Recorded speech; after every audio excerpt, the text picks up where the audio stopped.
Y en activo sigue tan fuerte este año, en febrero consiguió un primer premio en el concurso de botas de los clubes de Zaragoza en la categoría senior.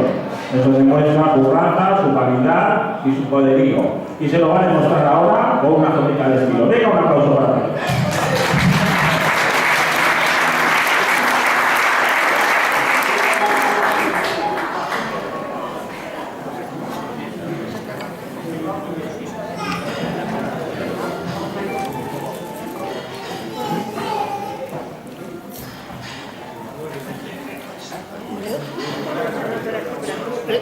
Chiqui.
La